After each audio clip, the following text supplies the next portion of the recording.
show number 651 on Tuesday, the 26th of September, the 40th anniversary of that win in Newport, Rhode Island in 1983. Right, Julia? Right. I trust you are well on this 40th anniversary of the ending of the 132-year hegemony. Oh, yes. Right? New York Yacht Club, that's widely regarded as the longest winning streak in sports. Welcome to Studio B here at the Beach Street Yacht Club. It's a beautiful day here. We're going to have some bit of rough, windy weather this weekend, but we're looking forward to it. I have my Stag Cruise shirt, last year's Stag Cruise shirt on, because that's where I'll be this weekend at the St. Francis Yacht Club's retreat up in the Delta, the San Joaquin River, and that's going to be a lot of fun. And hence no show on Friday, as we'll remind you throughout the show. But it is today, 40 years ago today, that we are celebrating through the eyes of the Fozy and others. We have submissions from any number of you because it was on this day, the 26th of September, that Australia 2 won the America's Cup 4-3 over New York Yacht Club and Dennis Conner's Liberty. And we will talk about that at, as I said, some length. And Julia, remember, we've had this scorecard up. Yes. And it was, Australia 2 was behind. Dennis was up over John Bertrand. They were up. Right. 3-1. Mm-hmm. And then Aus 2 came back and tied it up at 3-3.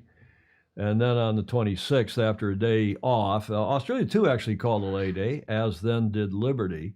Actually, Liberty didn't call a lay day, but they had a weather day because there just wasn't enough wind to race on the 25th. So it was for all the marbles, so to speak, on the 26th. And Australia 2, as you all know, won to go ahead and win the Cup 4-3. Which nobody could believe at the time. And you were at St. Francis Yacht Club cheering for the Australians. I was. I'm sorry to say. Were you not? I'm afraid I was. Yes. You look like you have a monster on the wall next to you. That's a shadow from your boom mic. You could. That's right. You could do some little hand gestures over there. 40 years ago, and the comments are rolling in here. Training to Win is John Emmett saying good evening. He is at home in Weymouth in the UK. Greetings from the Bluegrass, Clayton Embley Bluegrass State, I guess. Good morning, Pedro, foiling sailor on this historic day. Australians, I'm sure, remember well. Anybody who's 50 years or younger, or older rather. Good morning, all from the land down under. Peter Stevenson, a.k.a. Pedro Foiling Sailor. There is PD309. You know who that is, Julia? No. That's my mother on my nephew's phone, my nephew Pete Stevens. Thank you, Peter, for teeing up my mother. My sister Ruth also likes to tune in now, and she's listening to the show. Oh, good. Because my mother is living at my sister's place in Michigan, not far from Hell, Michigan. It's, we have those two towns in Michigan, Hell, Michigan in southern Michigan, and Paradise up in northern Michigan. And often it's colder in Paradise than it is in Hell. Tier DeYoung in SoCal. Joe Cool, I made it on time. Hi, Joe. Welcome to you. Ed Worley, who made a nice submission for us on this anniversary, 40th anniversary, about what happened. He's got a good Fozy trivia question for you. America's Cup trivia. Bill Wingrove, less than an hour away from that time. Yeah, it was. It's 1300. You're in San Francisco, 1600. What was the exact time, Bill Wingrove? Do you know? Was it 5:20, something like that? In the afternoon Eastern time on the fateful September 26th. If Meg is watching, we wish her, Julia, a belated happy birthday. Her birthday was yesterday. Yes, indeed. That's one of the things we remember this time of year. Mary Jude Samansky saying hi from Philadelphia. Ted Ryman, of course, as usual, down in Cape Town, wanting us to cover that race, Julia. I know. That global, what's it called? Remind us the name of that race. I haven't covered it in today's show, Ted, but we will. We'll get there. Gordon Smith, hi there from Denmark. Quick visit, and we're going to cover the KDY Women's Match Racing Tour event. Gordon, thank you for your presence there and waving the Sailing Illustrated flag. Greg Phillips on the Gold Coast of Oz. Andrew McIrvin, I just had a text back and forth with Andrew. He's in London via Istanbul, out to the Bosphorus race there. John Hanfield, hello from Newport. It's fitting that it's a cold and dreary day, but almost to the minute of the 83 finish. The sun 5:23. Yeah. is peaking out at 5:23. Yeah, 5:20 to 5:30. Bill Wingrove. John Hanfield says it was at 5:23. So we're about 17 minutes away, 16 minutes away. We should have a bow. A bow. Well, you'll be raising a glass of champagne. You were happy New York lost it, so that St. Francis could challenge. Yes. Bloody hell. It wasn't good enough. Stingray, cheers from soggy Seattle. Well, it often is this time. They're going into their rainy seasons. Good afternoon from on this historic America's Cup anniversary. Phil Laffin is saying Fritz Mueller in Miami, Jamie Hutchison in upstate New York, Donna Walker. O.B. Walker checking out on Donna's page. Oh, okay. Julie Aarons in Cleveland. Hi, Fozy. Happy anniversary to Australia. Well, there are a lot of Americans among, not just Julia. It's sunny and cool here in Cleveland. 68 degrees. Nice. Sounds like a nice Indian summer. I don't know, is that politically correct to say Indian summer anymore? I give you permission to do it. Thank you. If you do, I'll say it. Hola, Fuzzy Fozy. We had a nice photo from Rick Bannerow at the end of this show. That's kind of a cool, another one of his cool photos. Weymouth looking very windy tomorrow. John's home in Weymouth. He is, of course, training to win. Ted, I can't believe it was 40 years ago. It is hard to believe.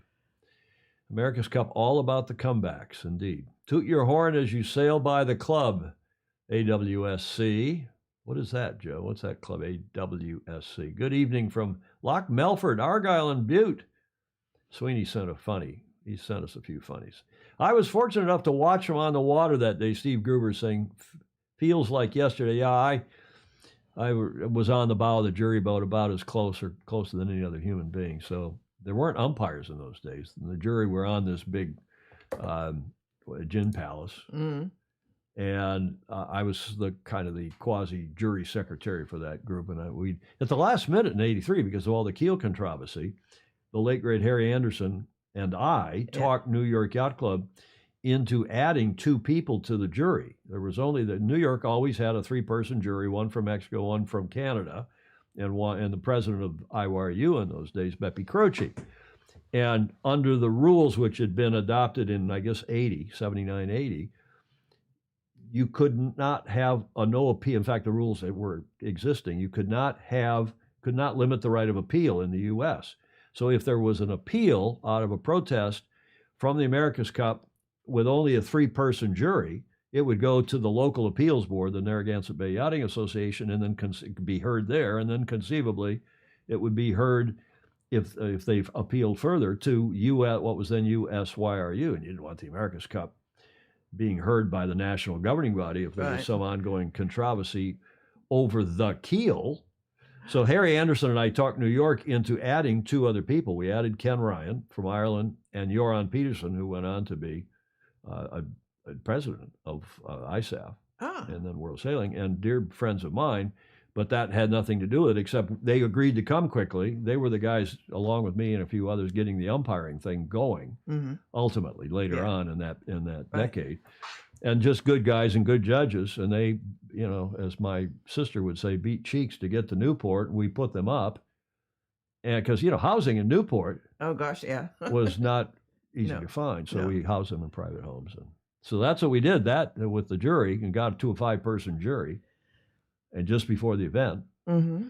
And hence I was able to go out on the jury boat and, have a watch from the very bow of what was going on. Mm-hmm. On the water. On the water, right and the jury boat was right behind the match, all the way around the track. Jody Shields, good day all. Just call me Bon Jovi. I'm halfway there, 1 wedding done and 1 to go. Yeah, congratulations, Jody. We know that you had that wedding, at your home on Saturday, was it? Oh, was it? Yeah, I think it was this past weekend. 5:23, we're coming up on the exact time. Wingrove, Hanfielder saying, McIrvin, Andrews, Mr. Doctor, I was living in Cape Town, and it was incredibly difficult to get the news down there, pre-internet, et cetera, having international telephone difficult and expensive. Yeah, it was the days, it was before fax. We didn't even have fax. We had teletype. Good afternoon. Sailing is perfect here in Long Beach. Hello, David Morse, long time. Ocean Globe Race. Yeah, Ted Ryman, we are going to get into that. Thank you. We could have a moment of silence at 5:20. I was thinking about that too. Wingrove is saying that. Bill sent us there's some nice Fozzie recollections here Yeah. in the comments, as well as some of the things we'll get to in a moment. Stingray replying to Andrew McIrvin, I was a young kid in SA, also in South Africa, during the moon landing. The only way to know was by shortwave. A lot of shortwave enthusiasts still. Native American summer. Yeah, it doesn't sound quite right, does it, David?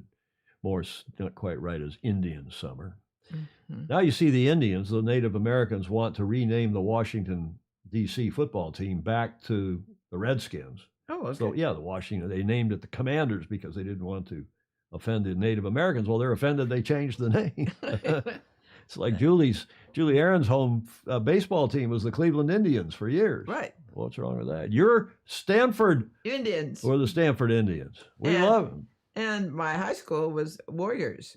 Well, and the Golden State basketball team are still the Warriors, not necessarily named after Native Americans. It could be named after people like Jody Shields, who's a warrior. With a shield. With a shield. Training to win. It seems that for many countries, summer is both starting and finishing later. Well, maybe. But certainly nice fall weather, early fall weather here in San Francisco on 2 or 3 days, 4 days into our autumn. Good eye from cloudy and autumn like Plymouth, Michigan, where Clark Chapin is, near my hometown of Ann Arbor, southeastern Michigan. Looking forward to the Carey Price Memorial Regatta. That brings back some memories. That is a regatta hosted by our home University of Michigan Sailing Club on Baseline Lake, right next to where I grew up, Portage Lake. The first time I sailed in that regatta, I won every race. As a freshman, I said, well, this college sailing's not very difficult. But the truth was, it was light air and shifty. And you knew it well. The conditions I grew up on the adjacent lake, and I'd also sail in this lake. And so it was, it was a gimme. It was not a gimme, but and I had a terrific crew. I had a gal called Linda Laird, who was a neighbor growing up over on the other lake, and she was a very bright, is still today, a very bright gal who was a terrific crew. I still don't understand how Tom let that obviously illegal keel steal the cup from New York Yacht Club State Race. Antioch Water Sports Club. Oh, and San Joaquin, just up from Tinsley Island, where I'm headed this weekend, 2 miles west of the Antioch Bridge. You will see beach cats. Okay, we'll go, if I go up on a boat, probably will drive up, though. 1723 in 1983. Daylight savings time was probably over by then. So we'll still go on 1723. It seems more fun, Steve Gruber. Right. Ed Worley in 83, we had no ACT TV coverage in SoCal. You couldn't shout "Go Commando" unless it's he's funny. Yeah. Huh? Sweeney is funny. Great to see you on here. Cool. Yeah. And likewise, ESPN broadcast Race 7 live. Did they? I think it was ABC. I don't know if ESPN was around in 1983. I was there in Newport in 83. What an exciting day. Julie Aarons is saying Indian summer comes between Halloween and Thanksgiving.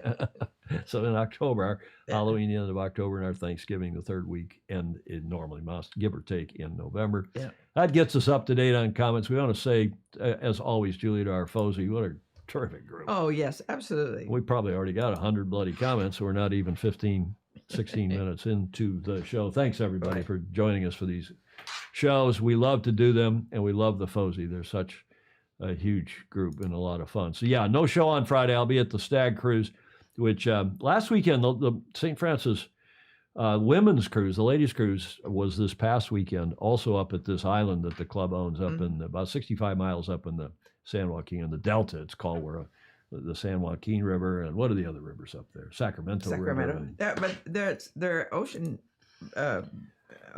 big ocean ships. Well, yeah, freighters, tankers go right up there, all the way to Stockton anyway, and maybe even, I don't know if they go all the way to Sacramento anymore, do they? No, I don't think so. But, well, yeah, you can get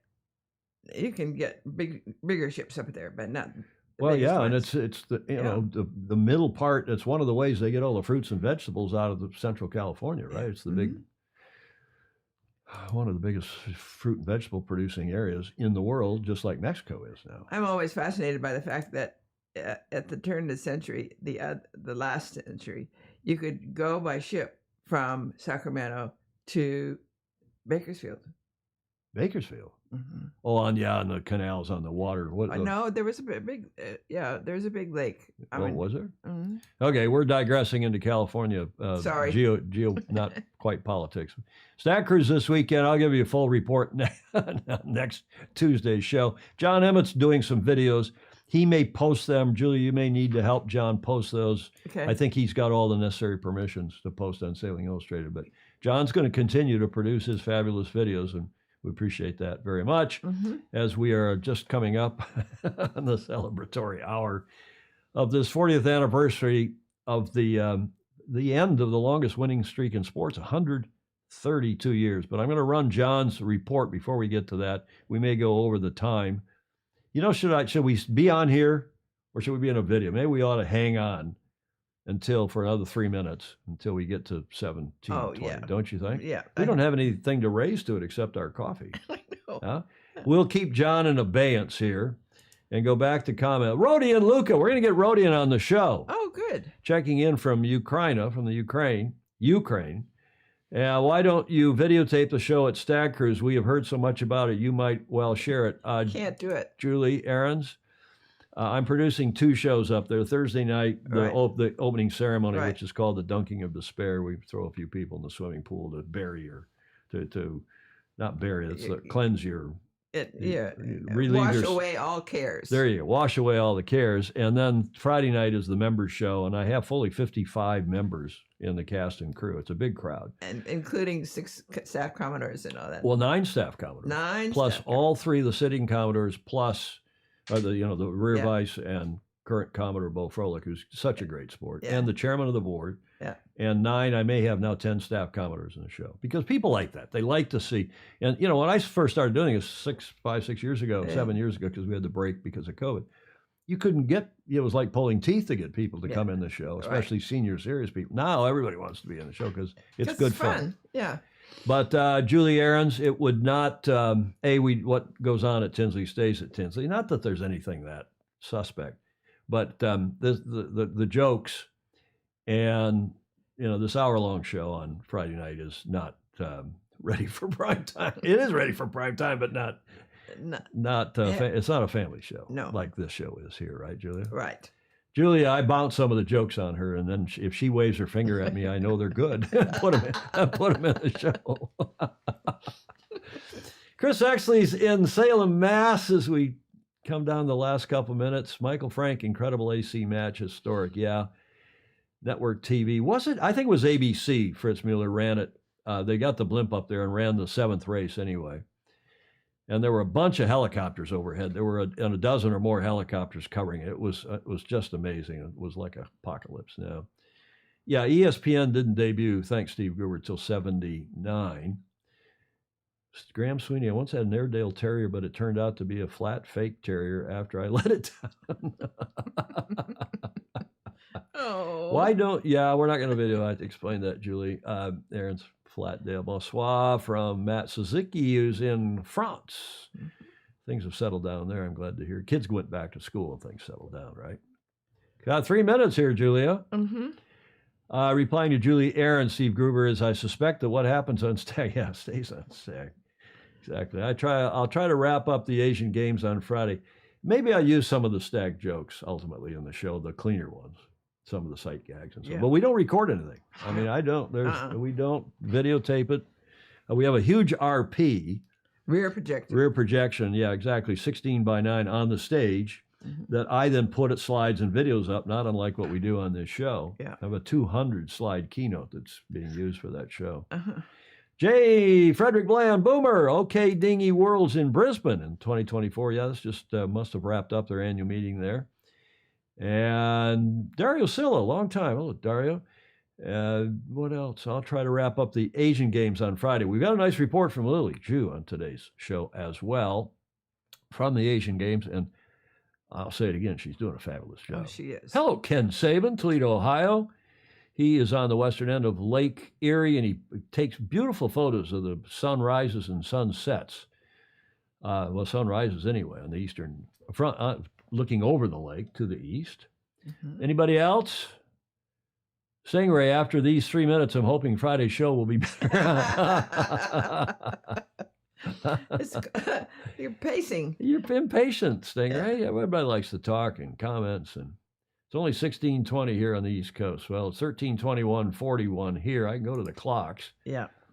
so you can see what the times are around the world. I have another clock. I have a local clock I never used, Julie. I'll probably screw the whole thing up. Yeah, it's not working right now. But a local San Francisco clock, which you can see up here, which is the real time. And we have UTC over here on the green clock, so we can see what the hell's going on. When I'm talking to John Emmett and Andrew McIrvin and so on. 1 minute to go. Well, less than. After these, another young WC in the star class. WC, world champion. Yes, indeed. We'll cover that a week from today. Estes, Colorado, Joe Holtzman is. Greg Newman, when's the sailing content start? Well, Greg, we're going to be patient. I don't know what we're going to do at 16:23, but we're going to do something. We don't have anything to say except we're just going to savor the moment, I guess, from 40 years ago. Yeah. I could flip forward, I suppose, to the slide when the boat crossed the finish line, but we'll get to that in a sec. Yeah. Peter Foiling Sailor, he's given up. He's going to go walking at the Balmoral Beach as we count down the last approximately 5 seconds to celebrate the 40th anniversary. Or commemorate. Make a tribute to all the Aussies who were involved. There it is. Yeah. And Bravo Zulu, Julia, to everyone who was involved that day, who was there that day, Absolutely. who remembers that day. Oh, yeah. And let's get on with the show here and get back to our report by John Emmett. Coach's Corner, our super fuzzy John Emmett, who is at home in Weymouth and checks in today with this report. Tom, Julia, and all the Fosy, I'm absolutely delighted to be back in Weymouth. I love my life. It's so wonderful to be travelling all around the world doing the regattas, both as a sailor and a coach, but there's something very special about coming home. And it's those simple things. So for me, went out for a really nice meal at my local pub, Sambo, much as you can eat, Brazilian steak, a few ciders, and relax. And it's really important to do that because it avoids the burnout. Now, different people will enjoy their time off in different ways, but for me, that's very important because otherwise it's relentless, and choosing when to have that downtime is just part of the program. In fact, I normally schedule in the rest days before the main program to avoid illness, injury, or that mental burnout. So yeah, happy to be back, and I was at Castle Cove this weekend. But first, quick shout out to Ellie Aldridge, who recently won the kite surfing Europeans. That's an amazing achievement. She's been knocking on the door for a long time, so just so happy for her. And it's not just Ellie with the British sailing team. They've got a wonderful coaching staff behind. I know Penny, who comes from an ILCA or was a radial background, has been working with the girls, and she will be just as happy. Although of course it's just the sailors' faces you tend to see. And nearly all these girls have come from what you would think of as a traditional dinghy background. You know, they race dinghies, they got all that tactical boat-to-boat awareness, and now they're just going very, very fast above the water. And I can see the attraction. It was really highlighted in The Hague. So when you have 6 or 7 knots of wind, the foilers can go racing, because to them 2 knots of current is nothing. Whereas for the Ilkers, we really struggle. But yeah, all that team, they've all come from quite a traditional racing background, and some of them have actually tried other Olympic classes before moving that way. And actually, I think I probably raced some of their fathers in laser standard rigs back in the day. So it just shows this sailing family, and sailing is a sport for life. And we definitely need to get away from this part of the sport is better, or this part of the sport is better. You know, it's like the rivalry between mountain bikers and road bikers or whatever. There's something there for everyone, and you know, for some people the water pushing and the slow boat racing is what it's all about. And some people enjoy the fast and furious. And actually, in terms of sailors, I know a lot of people will do all of the above.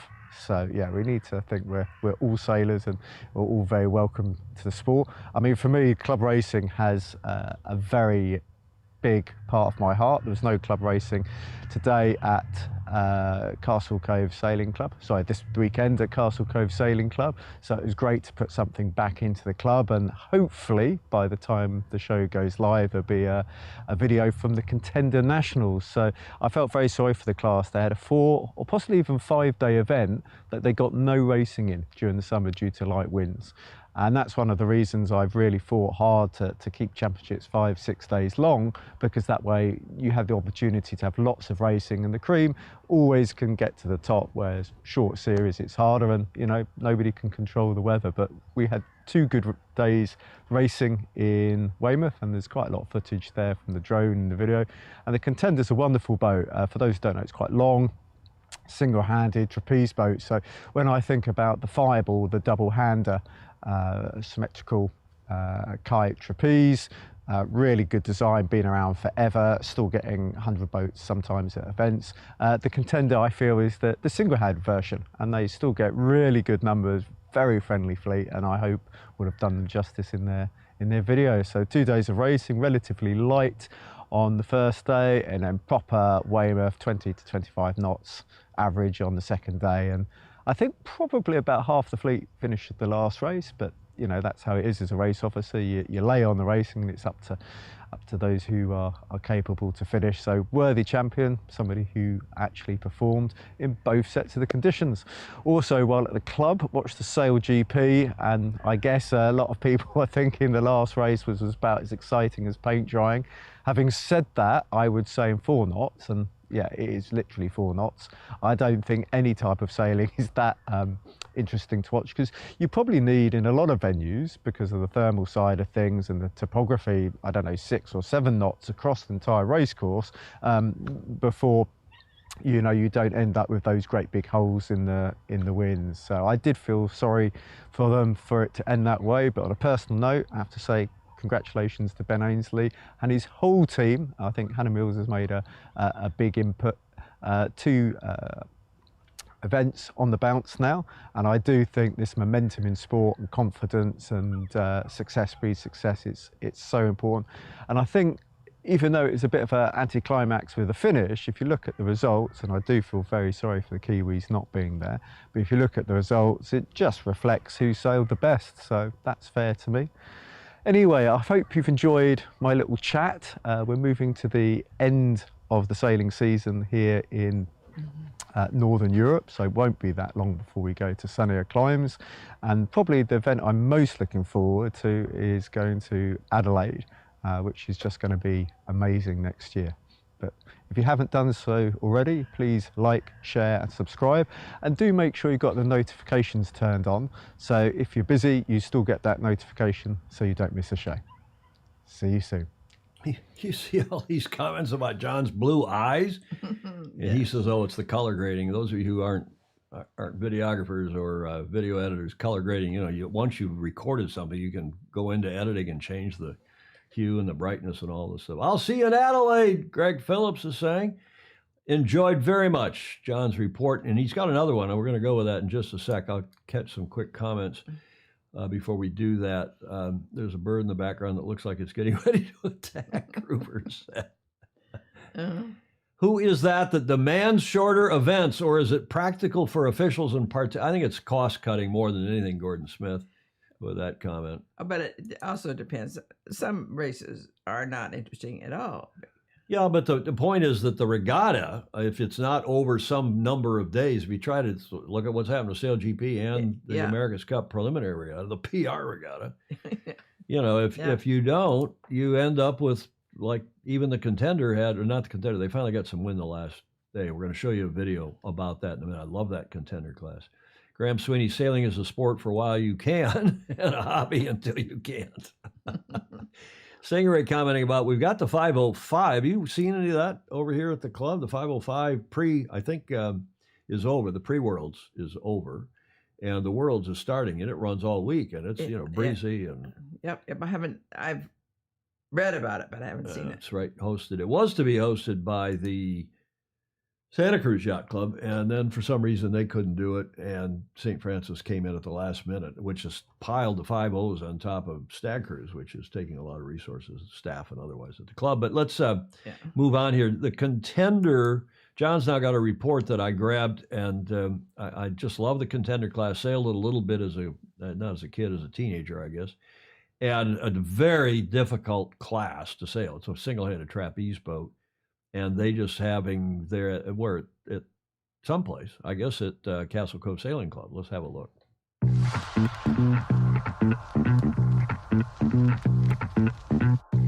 Well, it's good to be home. Castle Cove Sailing Club. We have the Contender National Championships 2023. I'm Graham Wilcox. Yeah, I've been sailing Contenders for a few years now. Yesterday was very different to today. It started off pretty light, pretty switchy, swirly. So lots of switches and lots of ladders and lots of snakes too. Snakes and ladders, yeah. But did you eventually get that 30 knots, 230 that we always promised you, or was that false pretenses? No, it didn't quite get to 230. It may have at some point, but it definitely changed after that. So it was, backwards and forwards. But there was some breeze by the end of it, which was quite nice, planing by the end, so it was good. And, trapeze boats, you always like to be flat wire. I'm not sure how well you can see it in the background, but today is fresh, getting fairly close to frightening. What were your thoughts? Pretty pleased to do 2 races rather than 3? I know you had it all sewn up, but...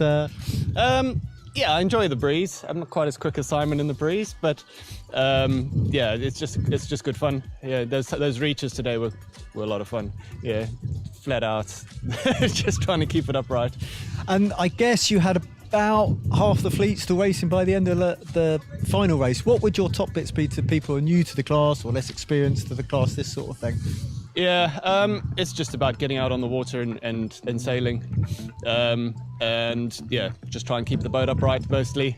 Foils in the water, mast in the air? Yeah, that's always the quickest. Yeah, it takes a bit of getting used on the Contender with such a low boom, but it's, So what's your tip for the low boom? Somebody who's struggling now very much with my hips and all the rest of it, and we've had it with the Ilka 6 with the composite mast. Yeah. There's a more uniform luff curve and the boom suddenly got much lower, and it's really scary. So how do you guys cope? It's mostly timing, getting into the corner of the cockpit before the boom comes over. But if it's in this sort of breeze, the kicker's all the way on, you ease a little bit of ang before you go for the tack. Safety first. Oh yeah.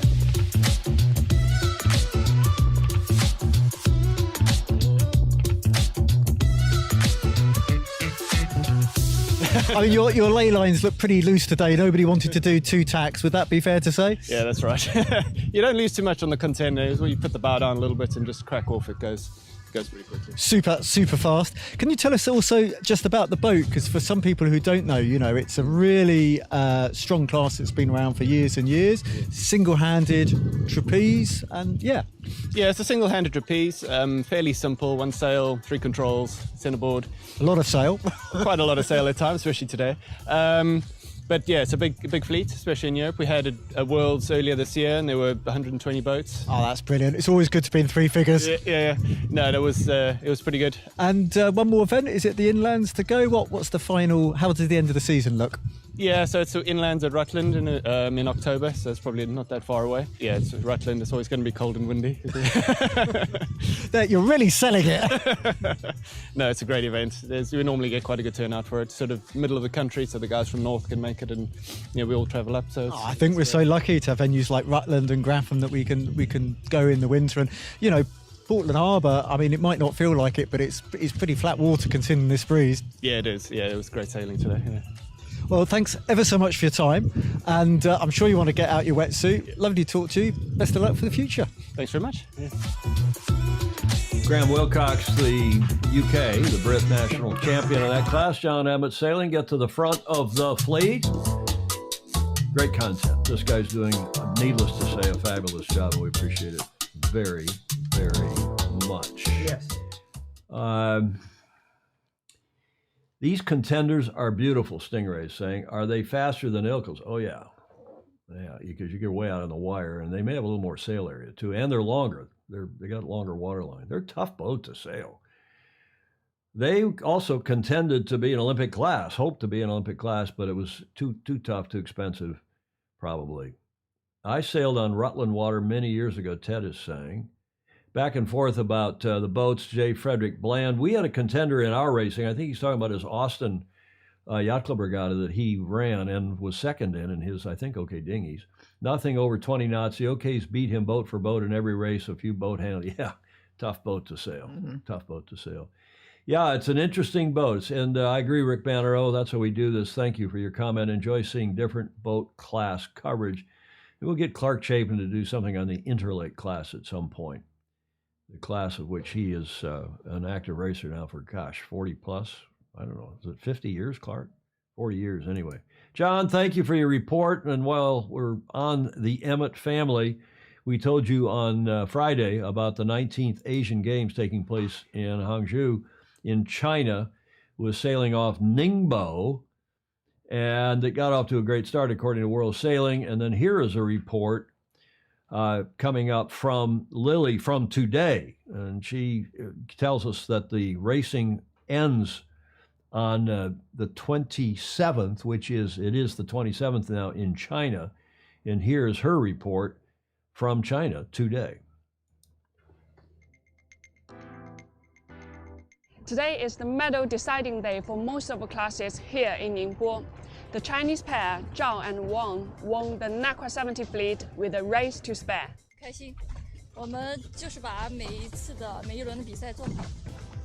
下一个目标呢，就是我们12月还有一场亚洲锦标赛，那一场是要关乎谁能拿到奥运会资格，这是我们下一次的目标。In the mixed 470 fleet, 2023 world champion Keiju and Miho from Japan claimed this Asia Games title very comfortably. So happy and glad because our goal is get gold medals. So we hope to go and get medal. But I think difficult conditions and this week. China has won both skiff classes, with Wen Liu seizing the men's 49er class and Hu Shan on top of the female FX fleet. Tomorrow we will announce 6 Olympic qualifications featuring ilkers and foiling boards, a day not to be missed. So yeah, the Asian Games, like the other regional games, Pan Am and others, John reminds us, qualify. You can qualify your country through those regional games to go to the Olympics, as well as other, through the World Sailing series of events that also qualify. Musto sponsors that. SAP, you can see Musto on Lily's foul weather gear and a life jacket. Great job by Lily, don't you think? Oh, yeah, she does. I'm grateful for the peek into another culture's games. Exactly. And they are different, and they're exactly the same. I was thinking the same thing during that report. I'm thinking about what's the next slide, what's the next camera. I have 18 choices here. What am I? Because we don't have a guest, so that kind of knocks out six of the choices. Yeah. But nonetheless, I'm always thinking about what's happening next. But I did stop for a minute and think about what a fabulous sport because of just that. We can go on here from Weymouth, Yes. Castle Cove Sailing Club. We can go over to China. Yep. Okay, it's his wife, but nonetheless, we can have Graham Sweeney making funny comments in northern Scotland. We can have the guys in South America, the guys in Australia and New Zealand getting up on their Wednesday morning. Mm-hmm. And our beloved sport is sailed in more countries and participation for more countries than just about any other sport. I think swimming, soccer, football to you non-Americans, and one or two others. Track and field. Did I say that? Track and field. And one or two other sports that have more participant nations than ours. And that's one of the things, if not the principal things, that keep us in the Olympics. Yeah. Exactly. Yeah. Notwithstanding, we still have some kings that sail, some royalty, and that sail and are on the IOC and have been in the IOC. So it's nice. Our beloved sport. You think about it. So from the Nordics to the tropics to, all the continents, except I guess Antarctica. And there's probably some sailing there, but we discovered there was a club there. Well, yeah, when we got the Charlie, what was the 3 flags we were doing during COVID? On this day of history 40 years ago, remembering back to that win, this was the moment on this cover slide that Australia 2 crossed ahead on, what was it, leg 1, 2, 3, 4, 5. It was in leg 5, the downwind leg. 1, 2, 3, 4, the 5th leg of the 6th traditional, what in those days we called the Olympic course. And it was an amazing moment. We'll talk some more about it in a minute. We'll get through some Bravo Zulus first because we have had over the weekend some very interesting racing. I mean, the racing at SailGP on the final race, there was no wind and they had to call it off. So that one got, as did the America's Cup the weekend before, got decided on the results of the fleet racing going into the final race. But here is the video recap from, I went to see how to pronounce it, Taranto, not Toronto, Taranto. Yes. Here it is. 7 seconds to go. It's a case of getting your timing right here. You don't want to be backing off before the line turns white. Wow! Everyone way early. Umpires, early start penalty, Germany, Canada, France, Switzerland, Denmark. One delayed starter, USA. Wow, that means all 5 boats need to drop back behind the other boats. Here they come. They're going to take the first win on Championship Sunday here in Taranto. Emirates GBR claimed the win here in race number 4, and that will go along with 2 second-place finishes on day number 1. Here they come. Watch for the line to turn white. We go perfect from the USA in the end there. Jimmy Spithill called it absolutely spot on. They're going to have to build speed from here. If any boat can get on the foils, they're going to fly away from the fleet. But right now, Germany, USA and France are in pole position. So race number 5 goes the way of the Americans here at the Rockwell Italy Sail Grand Prix in Taranto. The Americans get it done. They save their best for last. Results suggest that the USA have done enough. That would be massive. Are they going to make it? Look at this. Look at this. Oh, no. Good start, Jimmy Spithill, with the line going white. No problems there. Big problems on board Australia. They're out the back, and it's now, well, it's happening at slow speed. It's like a, a long-term battle to get to Mark 1. So this race will be terminated, and to Stevie's point, we go back to the results after race number 5 and the standings that were there. So the final results look like this. It is Emirates GBR getting the win, Australia second, the USA third. So Sir Ben now wins 2 in a row, at least in SailGP. Right. And a lot of people are attributing some of his success anyway to the return of Hannah Mills, who's back off of maternity leave. And having her, first kid or second kid? I can't remember. The Brits will remember. Yeah. So Bravo Zulu Ben, and here is his video of him reflecting, a brief one, on his latest win. Great day. I mean, it was a tough, not much win, particularly for that final race. And I think before it, we even called, boat that starts last might well finish first in this race. And it just turned into a very, very difficult race. Ultimately, it was terminated, but the consistency of the team over the whole weekend meant we came through and won the event. So, super proud of the team. Been plugging away for a long time here. So to get 2 wins in a row is great momentum. Looking for the rest of season 4. Momentum's huge in sport. We've got some confidence behind us. We're sailing well. The team is really gelling and enjoying being together, enjoying sailing together. And we're sailing fast and making good decisions, so we just got to keep that going.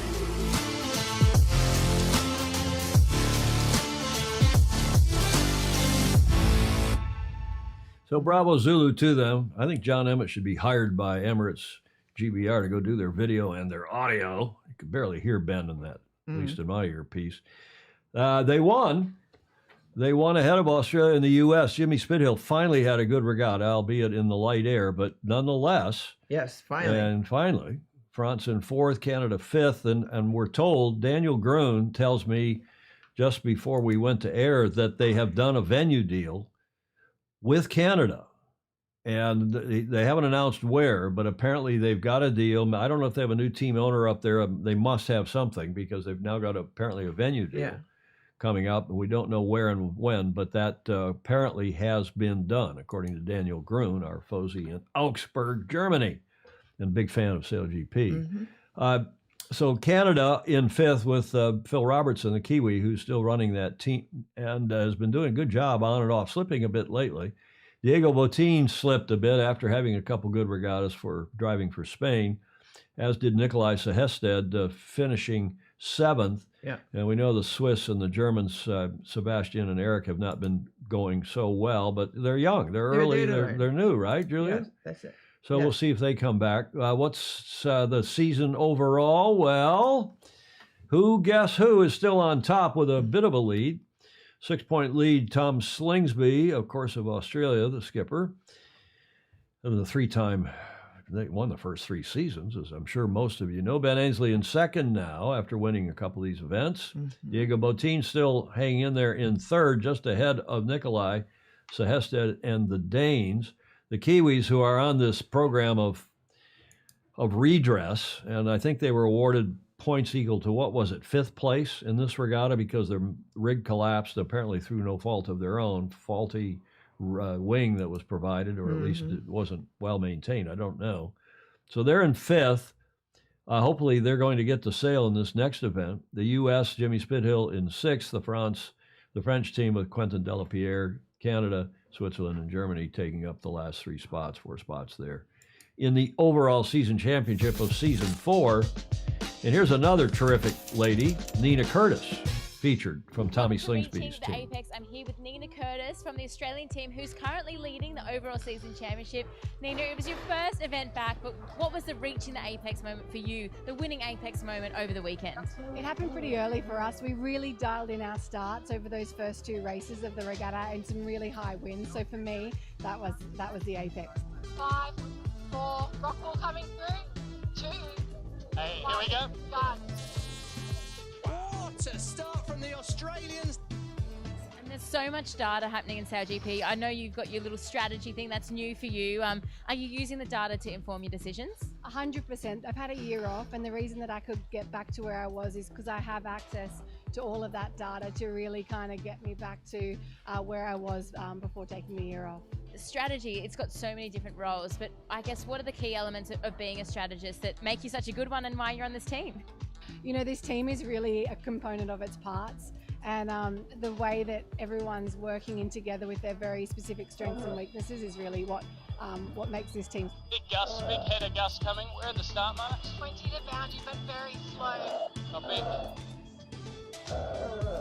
And finally, obviously being a woman in this sport and being out there for all the little girls to see, and you've got one now, why is gender diversity so important? Creating this pathway and this opening point for women, it's just going to inspire that next generation to jump on that foiling boat, reach for the stars, and once that bottom level reaches what we're doing from the top down, it's just going to really quickly accelerate, getting equality for female sailors. Well done. It's great to have you back. Thanks. Well, it begs the question, we talk about this on this show regularly about whether this having a required position on the boat for a female, or if it's an all-female too, a required position on the boat for a male. And, this was looking good for the sport and for women, I think. And Nina Curtis, obviously, as is Hannah, just a fabulous sailor in her own right. And to see her there. And bravo Zulu to SailGP for these. We can talk about their commentary, their live commentary, and whether that's a bit suspect or not. It is. But these feature videos, I wish the America's Cup would do something nearly as good, because they just don't. Whatever Russell's put together with his TV team has been, in my never so humble opinion, just fabulous. So coming up now is the Spanish GP, coming up in Andalucía, Cádiz, the 14th to 15th of October. And we have some Fozy there, we hope, covering that as well. So that's just in 3 weeks? 3 weeks, yeah. Next Tuesday's the 3rd of October. Is that right, Julia? The 3rd. I think it's the 3rd. So this is our last show, since we're not doing a show Friday. Our last show in September. How time flies. How time flies. One more Bravo Zoo. 2 more, actually. And we told you the other day that the 52 Super Series had, those collisions and damage and so on. And it was very tight at the top between Provetsa and Platoon. Provetsa, the ostensible Turkish team, and Platoon, of course, the perennial. They're both very strong teams over the long haul. Quantum American Magic has been as well, but without Terry Hutchinson paying attention to his New York Yacht Club American Magic program, they have not been quite as good. The point being that this wrapped up on Saturday, and it was they ended up in a tie. I'm not going to tell you who, but it was a fabulous conclusion to this regatta in Puerto Portales and the conclusion to the season.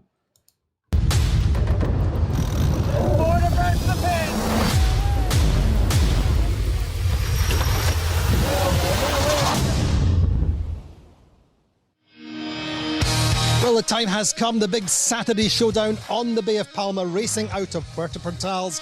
It's always a great honor to have the 52 Super Series here in Puerto Portales because we love this class. A lead of 3 points for Platoon going onto the water ahead of Preveza. Preveza are the long-time series leaders, and there's a 30-point gap back to third, so there's every chance that these two boats will fight it out on their own. And the fifth and final regatta title of the season's up for grabs, but Phoenix go on the water with the 5-point lead. Well, it's a light, shifty cross-offshore breeze for the first race, 5 to 9 knots. A very even start, quite busy at the committee boat end of the line. Preveza and Platoon are side by side. They split in the upper part of the top beat. Phoenix get round and doing best, lead round the top mark. Platoon are down in 7th and Preveza are in 9th. Platoon jibe off, and it's still even, swinging back and forwards through the race. But Phoenix goes through the finish line comfortably, winning the race and taking the regatta title. Winning this regatta is huge. I think we had every condition there was, all in one regatta, and we just managed that well and managed our position against other boats. And at the end of what proves to be the last race of the season, Preveza lead Platoon through the finish line, but with 2 boats between them, the circuit title goes to the German world champions, but only on tiebreak. I tried it so many times, and finally we had a little bit luck here, and I'm so sorry for all the bad luck of Preveza. They're the real champions this year.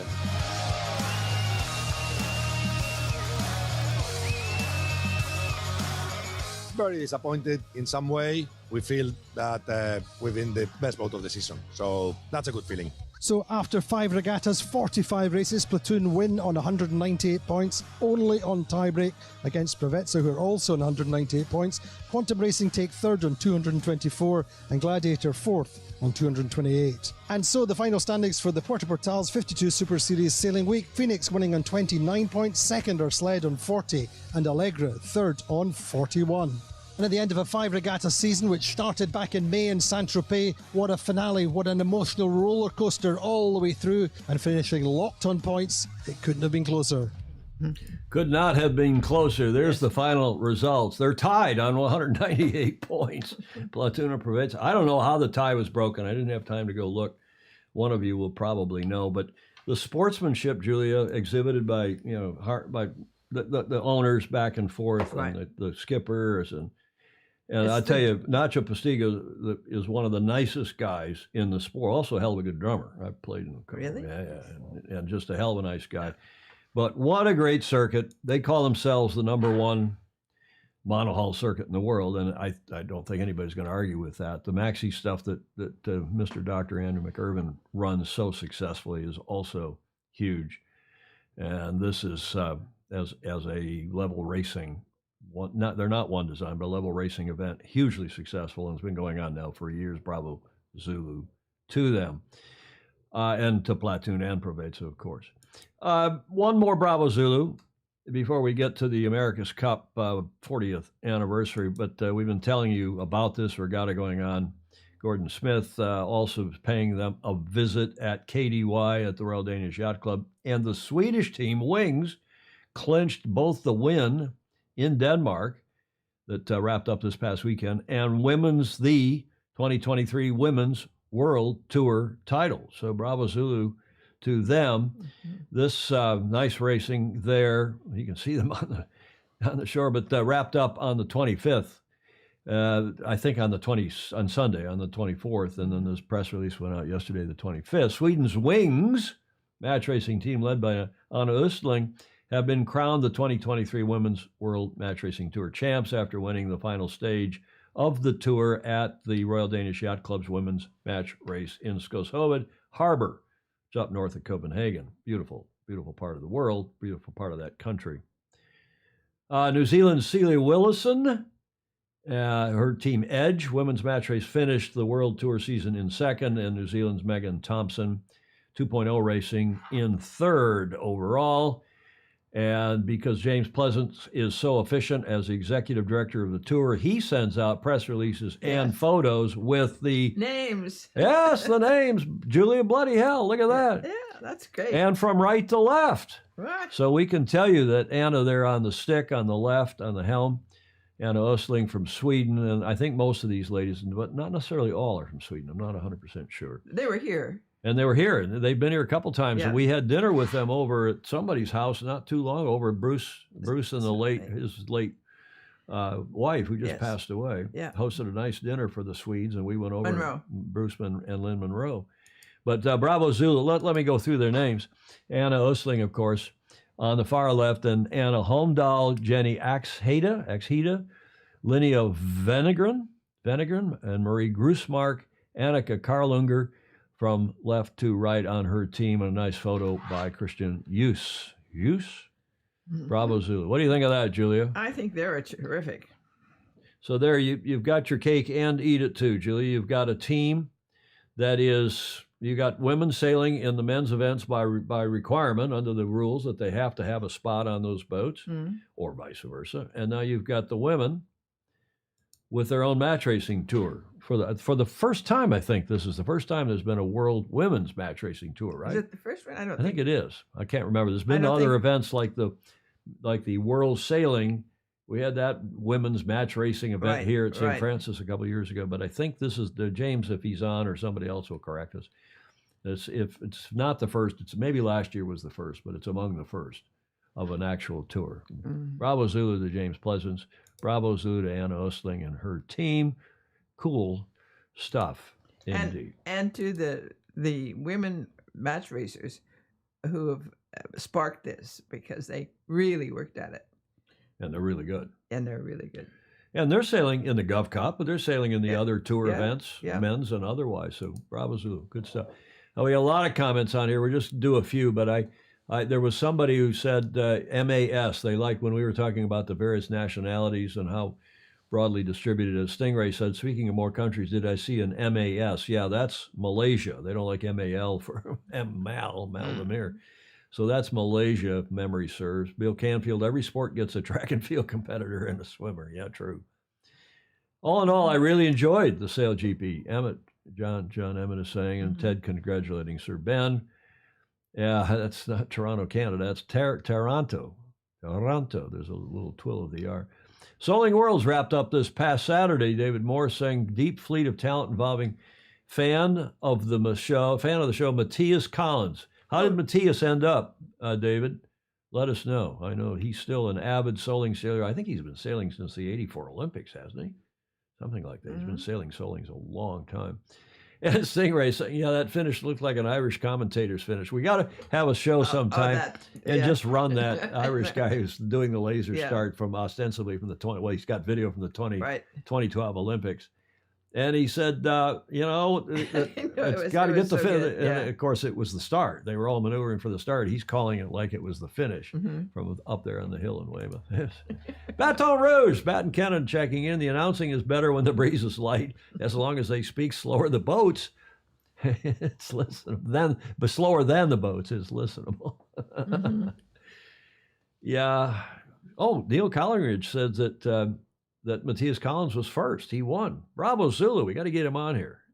Hannah's first kid with Nick, but he has 2 kids from his marriage with Sarah. Okay. Okay. But Hannah's first kid. Okay. Congratulations to Hannah Mills. Welcome back, Julie Aarons. Yep. Bravo Zulu.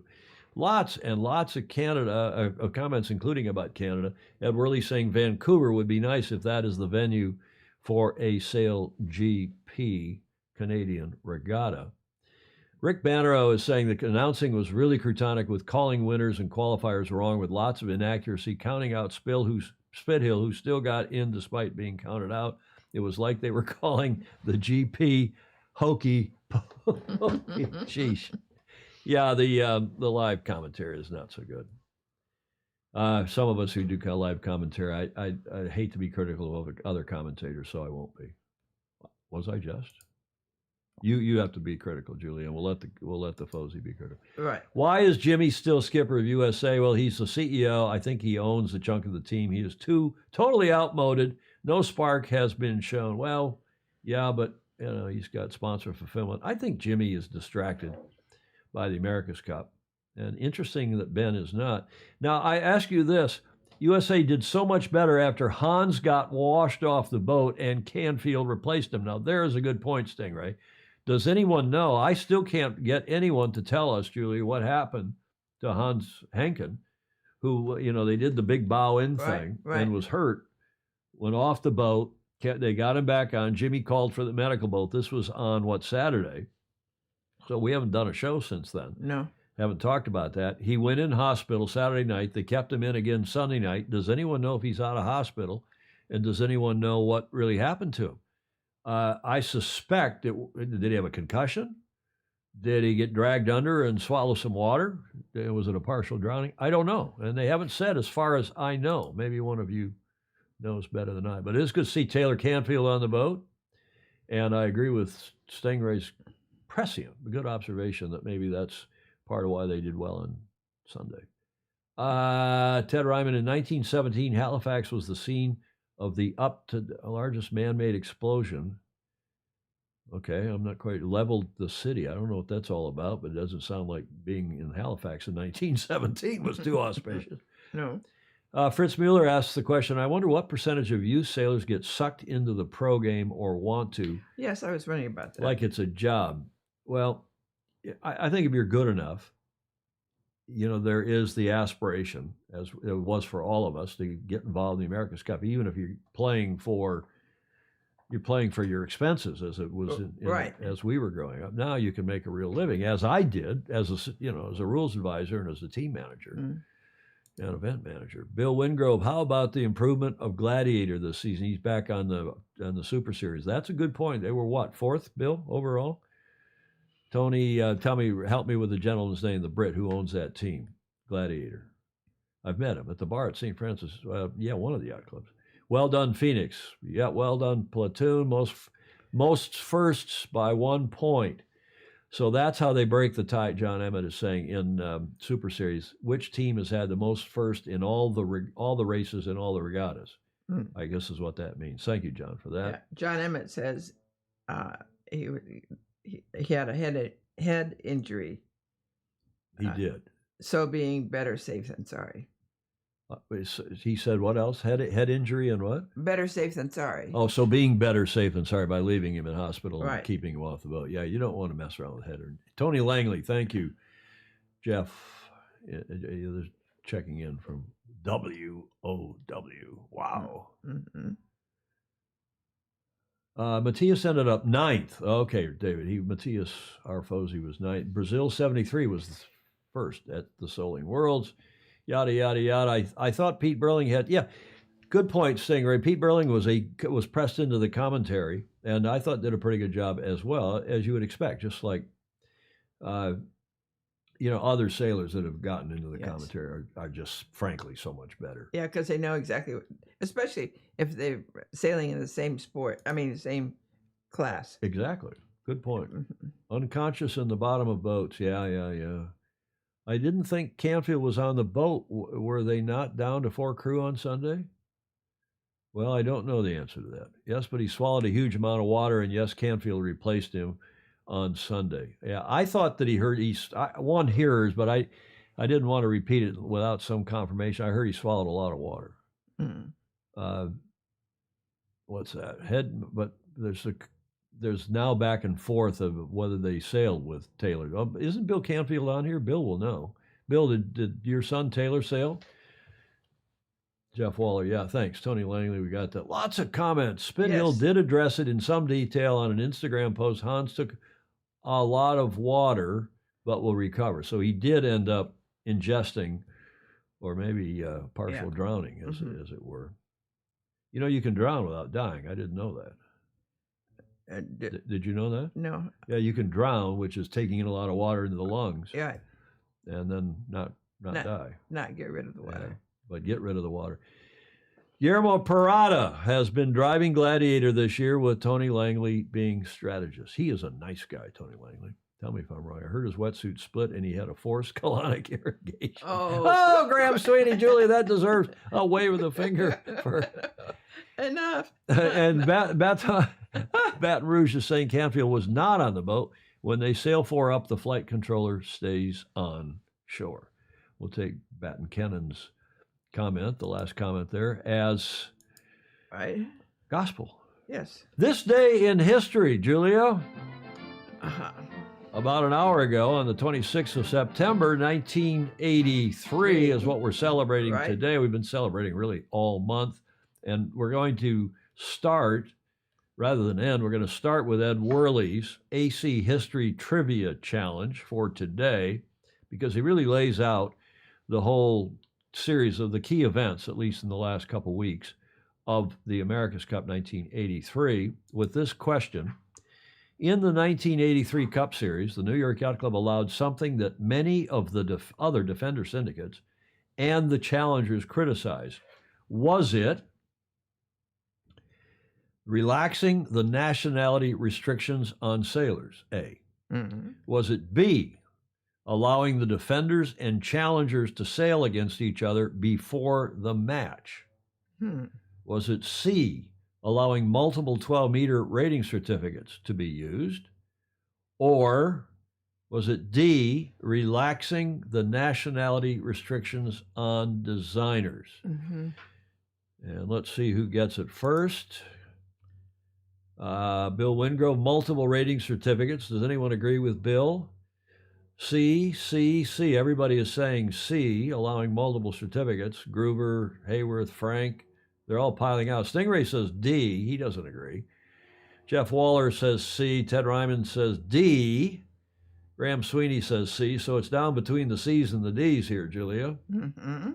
You know what we used to call the California, when I was with non-California syndicates, we used to call them the CDs. You know what that meant? Mm-mm. The California Dreamers. Well, The CDs.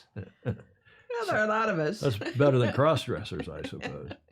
So what's the answer? Greg Phillips says D. Grant Sweeney says D. Well, here's a clue. Here's a clue. There is Liberty on the right. And the clue from Ed Worley says the decision nearly saved the cup, he asserts, Ed Worley, nearly saved the cup for NYYC. And Jeff Waller is saying now Dennis had many rating changes over the course of that summer. I recon it was H, letting another country. Well, the answer is C, allowing multiple 12-meter rating certificates. And we go on to tell the story. Ed says the New York Yacht Club Selection Committee allowed Liberty to experiment in the July trials using 3 12-meter rating certificates so they could alter ballast and sail area to mode the boat for different weather conditions, light, medium, and heavy. Now, that meant they had to remeasure to do that. They had to tow the boat up the bay, and people thought they were doing work on it. And then they, in secret, take weight out or put weight back in, change sails. They had some different cut sails by the end of the summer, but they also recut sails to keep the boat within the 12-meter formula, and maybe varied not only the jibs, but maybe also varied 1 or 2 other parameters like, the banding on the boom. I don't know. I don't remember, frankly, what they did do, but they for sure altered their jibs. This decision was kept from the other Defenders and only disclosed after someone from the Defender Courageous team noticed the extra flotation marks on Liberty. In other words, just like you see on a tanker or a freighter, you see the different for the load lines. Right.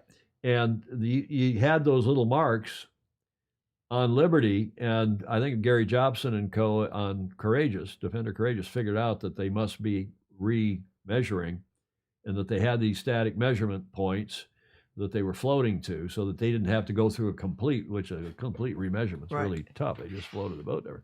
And as a result, Ed says, well, that maybe almost in the match, almost helped them because it got light in that last race and they refloated the boat, as we'll tell you in a minute. But on the flip side, it confused the hell out of the defenders. They didn't know what boat they were sailing against. They'd go out in a light. Did they know that they were being changed? No, that's exactly the point, is that the decision was kept from the defenders. And only after someone from Defender Courageous noticed the extra flotation marks. So the problem was that then they were, the other defenders, they'd go out in a match, and the boat from the day before performed quite differently than it did on the current day, because it had been remeasured and refloated and yada yada. Yeah. So it was confusing as hell, and arguably screwed up the whole defense. And then in subsequent America's Cups, we limited the amount of remeasuring you could do per series. The New York Yacht Club Selection Committee had not informed Defender Courageous or the other team about the multiple rating certificate decision, and stated that they intend to inform Blackaller and Jobson if the experiment, stated that they intended to inform Blackaller and Jobson if the experiment worked, but they blew the whistle before the committee had a chance. The situation only increased the tension between the defenders and the yacht club. Now, when the match was tied, or the series, meaning the match, was tied 3-3, Australia 2 decided to call a lay day to allow the crew to rest and check the boat from stem to stern and head to toe to prevent any breakdowns in race 7. This break allowed Liberty the time to play the multiple rating card once again for the projected lighter winds on that final day, the 26th of September. And Liberty removed 924 pounds of ballast, rebuilt 5 jibs to add more sail area, and moved the mast back 2 feet and had the boat overnight? remeasured. Yeah, overnight. Well, they had, which, you know, it was a mass. I mean, this is how smart Dennis and his guys were. John Marshall, very smart. Tom Wooden and co. Billy Trenkle. I mean, just a Halsey Harrisoff, smart guys, very clever at playing this game. Alan Bond, when he found out, was not amused and stated, quote, "I've never heard of a yacht anywhere being changed like this. We're not satisfied. We're not happy. We came here to race 1 yacht, not 3. Perhaps they would be so kind as to paint their boat pink." Yes. Is that a sexist comment, Julia? Of course. Is that a sexist comment? He vowed that Australia 2 would fly a protest flag because the rule, he said, needed to be tested. He was right. Tested. I mean, whether or not that was legal. Well, it was legal. It was. I can guarantee you it was legal. I wasn't advising them specifically. I was advising all the defenders in 1983. And I told Defender Courageous, sorry, it looks to me like that is legal. I talked to the late, great Olin Stevens and said, what do you think, Olin? He said, I think it's legal. Mark Vinberry, who was the head of the measurement committee It's legal that year, because it wasn't considered illegal. Well, that's right. It was not illegal, so therefore it was legal. There was no proscription. So having said all that, Mark Vinberry, who was the head of the measurement committee, worked for me. He was my offshore measurement chief in the USYRU office. Now, he didn't tell me anything, nothing untoward. But when I asked him, hey, you think this is legal? And he pointed me to all the rules and said, here's why it is legal. And then Olin Stevens and I had a cup of tea and discussed it. And I went back to New York and to the other syndicates and said, sorry, it looks legal to me. Liberty was more competitive, won the start, and led Australia 2 most of that final race of the century on Monday, September 26th. There's the course. Start leg 1 to windward, then a reach, back down to the leeward end of the finish line, start line rather, thence to windward, around the top mark, back downhill on leg 5, and then back upwind to the finish line, leg 6, which was between the committee boat by then and the windward mark, the old 6-leg triangle windward Olympic course. There is the moment that Australia 2 crossed ahead of Liberty on that downwind leg, and Liberty passed downwind after leading by 57 seconds at the top mark. And Australia 2 was, and you can, I don't want to go into it here, but we've argued about it, talked about it here on the show, but Dennis didn't cover. Oh, Dennis should have covered. Excuse me. And again, I was as close to this race as anybody on the face of the earth, on the bow of the jury boat watching this. And it was very clear right at the top mark, within the first 3-4 minutes of the top mark, that A2, Australia's A2, as we called her, Australia 2, was faster downwind lighter. She had a great, that kite was great. Mm-hmm. And I don't fault Dennis and Tom one bit for not covering. They had to go find different wind, different pressure, a shift. Otherwise, they were going to get run down on that run, in my ever so humble opinion. And that's when it happened. There's another photo that was our cover photo for today's show, a few seconds after the cross. And that was a ballsy move. It was port starboard cross. And now if you're Dennis, what do you do? Well, the rest is history. Yeah, the Netflix documentary Alex Hayworth is saying on the 83 win is very good. We played the trailer for you last Friday rather. And then after that cross downwind was an epic luffing or tacking duel rather upwind, a little bit of luffing too, but an epic tacking duel. And Australia 2, A2, covered them tit for tat, tack for tack on the final leg. 47 tacks. And that was a 24-mile course. So what was the length? 3.7. What was the length that Ed Worley, any number of you will know the length of that leg, but it was a 24.3 nautical mile course was the America's Cup distance, the course distance in those days. Australia 2 crossed the finish line and defeated Liberty by 41 seconds, ending, of course, the longest winning streak in sports history. And there is that picture, and I've added Ed Worley, as you know. I've added another picture here. It's the moment at what we decided was 5:23 p.m. Eastern time that they got the gun. You can see the smoke from the finished gun. Dyer Jones, another foe, he was, of course, the race committee chairman for New York that year, did a famously good job. Fair and square guy that Dyer is, a real Boy Scout. And that was the race of the century. Maybe the race of our lifetimes, too. I guess probably the race of our lifetime, certainly mine. And you're about the same age as I, so, it's order of magnitude. Yep. And most of the foes, I think, same. Anybody disagree with that? The photo is from race 1, leg 6 of race 7 was very light. Daniel Forster for the photo win, yeah, indeed. They rigged smarter. Hugh Trahan called the downwind tactics on A2. Well, he called the upwind tactics too, didn't he? He was the tactician on the boat, Huey Trahan, and Grant Simmer was the navigator, and John Longley was the main trimmer, so the four of them were in the back of the boat. Bertrand later remarked that the multiple certificates was brilliant. Well, it was, right? Yeah, good point, Michael. And JB, who's been a longtime friend, also saying, is today also USA's win anniversary in the SF 10 years ago? Maybe we can bathe in that glory on Friday. Well, we're not going to be around on Friday. They also stripped Liberty bare of anything that was not needed. Well, they'd pretty well done that anyway, I think. Bill, I'm reading the comments from bottom up top. Hi, Hank Stewart, who was sailing on Defender Courageous, right, Hank? Were you with that team? Blackall and Jobson, Courageous, Coleus, and Bertrand. Well, yeah, it was Courageous and Bertrand USA, the other two defenders. Thank you for that. Sounds like a different boat. Well, it was legal. Liberty ended up falling to leeward because of their changes to lighten the boat. Well, maybe. They did have less sail area because of that. Bondi wanted to protest, but Ben Lexon knew he couldn't due to it being remeasured properly. Yeah, and here's the other deal. Under the rules in those days, when a boat was measured, you had the right to be there to see it, watch it. In fact, when Australia 2 was first measured, before they skirted the wing keel, the other teams had the right to be there, and they said, oh, when's this going to be? Well, it'll be on this time. Then Australia 2 changed it. Somebody was on the way up, and they changed it, and it's not happening. And, okay, then we're going to do it again. Australia 2 played that very well. And finally, when they measured, nobody was around or prepared to be around to watch the measurement of the wing keel. Hence, they were able to keep it secret.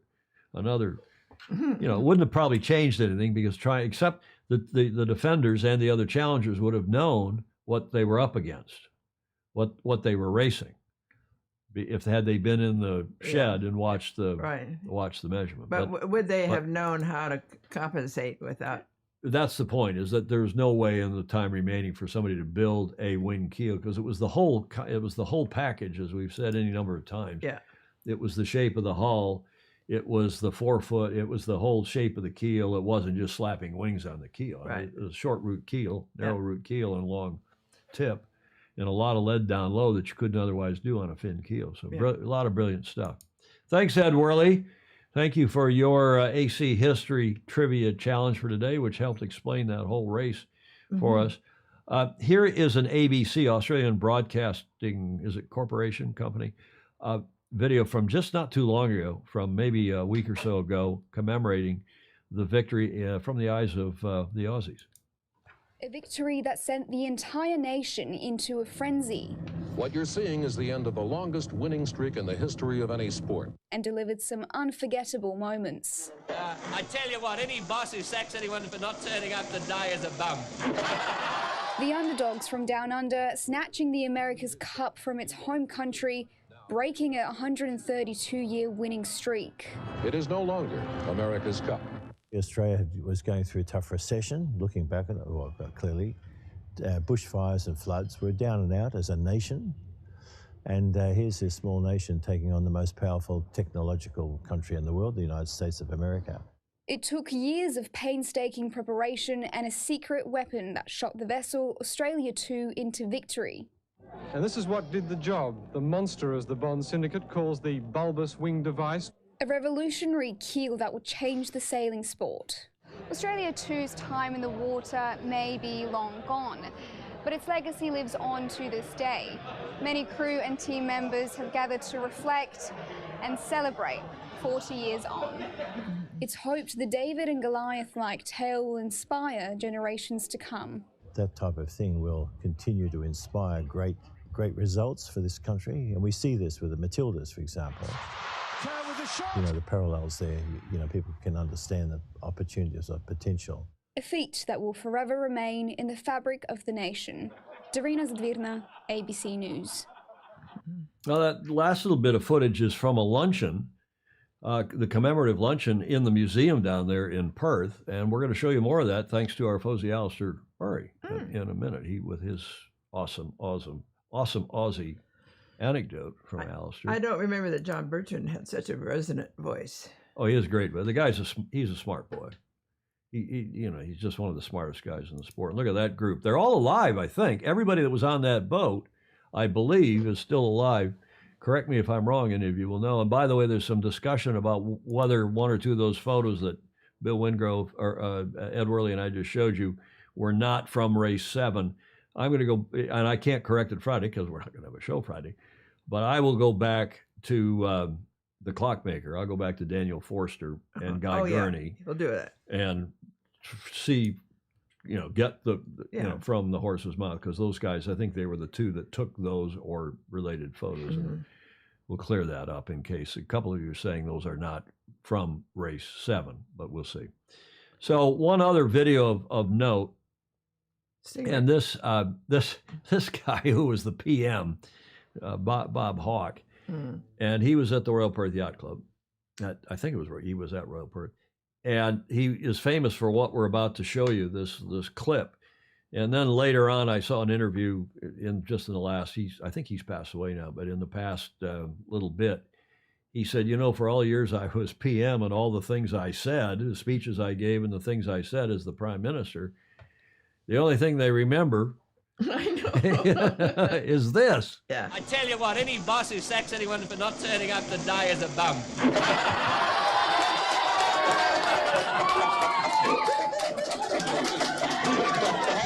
You have to work a bit harder the next day to make up. It's a day for all Australians, isn't it? It's a day brings us all together. Marvellous. Absolutely marvellous. Okay, so that first little quote we see a lot in various clips, but we don't see the rest of it. But a gracious guy, and like all PMs, he was, some people loved him and some people didn't. But he's famous. Oh, yes. And he's right. His 15 minutes of fame. Yeah. And that gets quoted all the time, all over the place. Now, Bill Wingrove sent this, and he says he's been cherishing this front page of the Tampa Tribune since the day after the Cup win. It didn't make it into that paper. Of course, it was the time. But on the 27th was this picture, front page of the Tampa Tribune. And we wonder why this, it did help sailing, despite it being a loss. Australia 2 is the caption. Australia 2 won the America's Cup Monday, shattering 132 years of U.S. supremacy with a stunning comeback victory off Newport, Rhode Island for sailing's most prestigious prize. The challengers won by 42 seconds, ending the long winning streak. See, people didn't really know at that point if it was the longest winning streak in sport. We've since gone back, and Bob Fischer's and others. And I always made the caveat, by the way, the longest winning streak in international sport, because there apparently are some sports where, what is that strange thing up in Scotland, Graham Sweeney, where they carry the telephone poles or the big, what's that called? You know what I mean? Yeah. That someone will know that sport. I think one of those sports, maybe not that one, but something for a couple hundred years, some club has had a winning streak. So the longest winning streak in international sports, I think that has to be the caveat, to use a Scottish word. The Australians came from behind on the fifth leg to win the seventh and deciding race. Stories and more photos in Section C, the sports section of Bill Wingrove's Tampa Times. I think it was that time. Now here's Alistair's awesome Aussie anecdote. That's tossing the caber. Caber. But here he is at the lunch. Tom, Julia, and all of Ozzy. Quick check-in on AAAA, Alistair's awesome Aussie. In a bow tie! I'm here in Perth, as you can see in the background, the Royal Perth Yacht Club Annex. I'm about to get out on the water with the whole crew of Australia 2 from 1983. We're here to celebrate the 40th anniversary of that magnificent win of Australia's back in 1983. We've got a boat ride up to Royal Perth, and then we've got a dinner tonight with 400 of my closest friends here. It should be a hell of a lot of fun. So it's been a week-long celebration for the team members on Australia 2. They had dinner last night where they all caught up together. They had a couple of thousand people come and visit during the day at the Maritime Museum, which has been inundated with people. They've released a new stage play called Getting Liberty, and it's about the America's Cup, and I'm hoping to help them go national and take that on tour, because apparently it's a great show. And tonight we have a gala dinner with 400 people, sold out with the Premier of Western Australia and a lot of dignitaries, and we're going to be celebrating that hard as well. This morning's show was on ABC Radio, so it was beamed nationally. It's a really big deal over here because it meant so much to Australia back then to win this magnificent trophy. As you can see, I'm a bit dolled up. I've got the penguin suit on. It's going to be a formal occasion. It should be a lot of fun, and there might be a few sore heads tomorrow. But really privileged and thrilled to be over here for such a momentous occasion. I'll take as many photos as I can and some video. Hopefully get an interview or two for Sailing Illustrated. Send it through to you, but in the meantime I thought I'd just check in for tomorrow morning's Sailing Illustrated. We'll be partying hard while you're doing that still, I'm sure. It'll be 4 o'clock in the morning here when Sailing Illustrated goes to air, so you won't be seeing me, you won't be hearing from me. I'll probably hardly be alive, but I'll be happy. Signing off from Perth, and we'll be in touch again shortly. Bye guys, see ya. How nice. Yeah, I mean, what time is it in Perth now? It's we're an hour and a half into the show, and it's 5:30. Yeah, it's 5:30. So when we go on live at 1 o'clock here, it's only 3 in the morning, 4 in the morning in Perth this time of year. So thanks for that, Alistair. Nice stuff. Always good. And then that the luncheon that they had with there were a lot of events, but the luncheon they had with ABC Radio, Australian Broadcasting Corp. You can see there in the middle is JB, John Bertrand, and John Longley over there on the far left, and other dignitaries, I mean, from the team. This was a small thing that was done. JB got on the air, and we've got a little bit of that, but the audio was hard to hear. But you can see this is in the museum, the Maritime Museum, where Australia 2 is on display. I've been there. It's a beautiful facility. Any of you get to WA, Western Australia, get to Perth, go there and see this. Any sailor would want to see this. Mm-hmm. And speaking of Dyer Jones, during the 2000, Warren Jones, who was the executive director and whom a lot of us patterned, we emulated, because he was a superb team manager, kind of the spokesperson, the rules guy for Australia 2, very savvy, smart sailor. Mm-hmm. And orchestrated the whole back and forth with New York Yacht Club over the wing keel and the legality of that. Did a fabulous job. A lot of us emulated him, took notes. He and I became good friends. He came and watched several of the cups that I was running.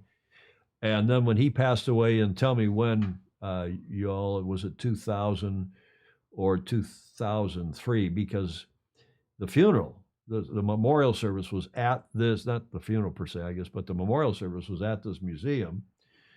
And we were in Auckland for the 2000 or the 2003 Cup. I don't remember which, or the year just before, either of them. And Dyer Jones and I and one or two other America's Cup types went over to Perth. It's a long flight. Yeah.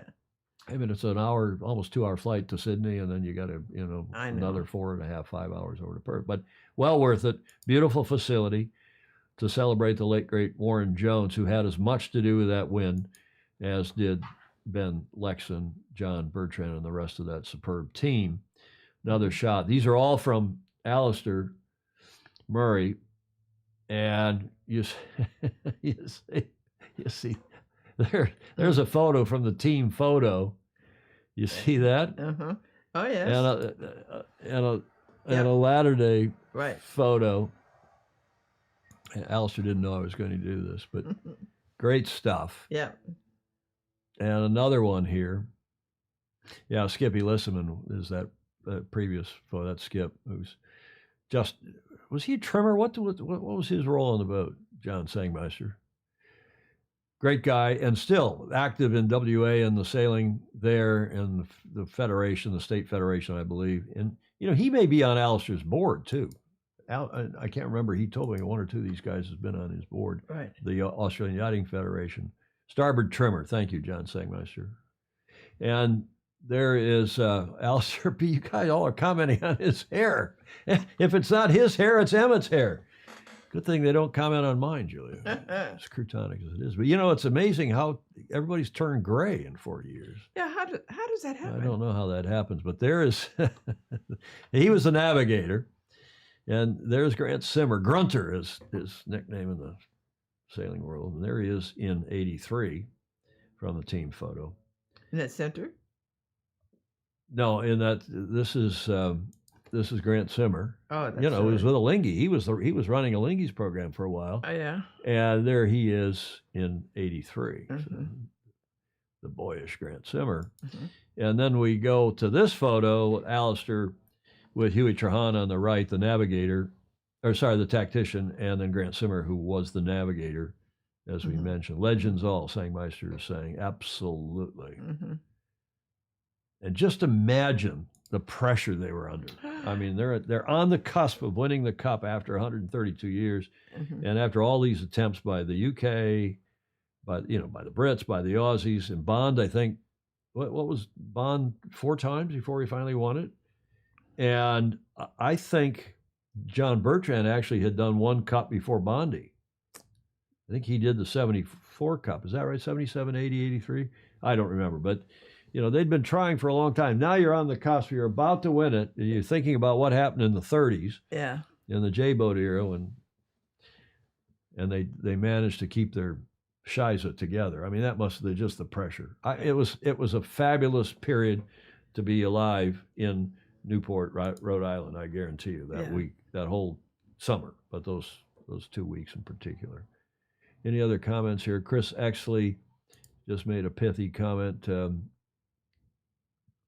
Where was I? I thought I just saw it. Yeah, think about the self-control they had to exercise for that last leg and a half. Well, you're kind of you know how it is when you're in a race like that. You're going up, you cross the finish line, and you're still not believing it. You think, oh God, is there going to be a protest? Have we screwed up something else? Did we do something? You're just not quite believing it, and then it sinks in, and there's no protests, and the race committee gets on the deck and salutes you, and you realize, well, maybe we have won this. Bravo Zulu. And Michael Frank saying, not to mention Sir Thomas Lipton. Well, his five attempts. Yeah. Exactly. Luca Craig, like the sign and background of the photos, we band of brothers.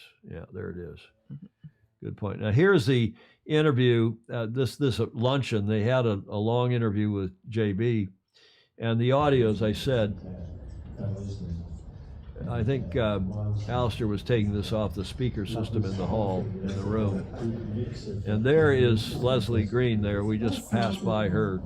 And I'm going to talk about her in a moment. And there's Grant Simmer. There's Huey Trahan in the background. But all the crew are there. There's Leslie Green again. And I don't think I'll play this because I say it's a great interview. I did listen to it, but it's a little hard to hear, so we'll probably skip through that and go to Leslie Green. Now, she has become a good friend and a FOSI. She was the press officer for Australia's historic 1983 America's Cup Challenge. And this is some years after that, maybe not even that many years after 83. She still is a terrific looking lady and very smart. She was one of the two women on the team, this according to ABC again, one of the, just a recent article, one of the two women on the team that wrested the 83 America's Cup from the New York Yacht Club after 132 years. The former journalist was recruited to the team as a media manager by the director of the challenge, the late, great Warren Jones, and soon found herself managing a media storm when the trials began and the Americans realized just how fast Australia, too, I bet she was. did. Yeah. She was right at the center of that. I'm not going to go into it in great detail because we're going to get her on the show. She's promised to come on when all the hullabaloo settles down in WA after this 40th of this month, really, of not only that, the year of celebrations, but she's going to come on the show. There she is in the lower right at the prize giving at Marble House a couple days later. We had no idea what was going on in Australia.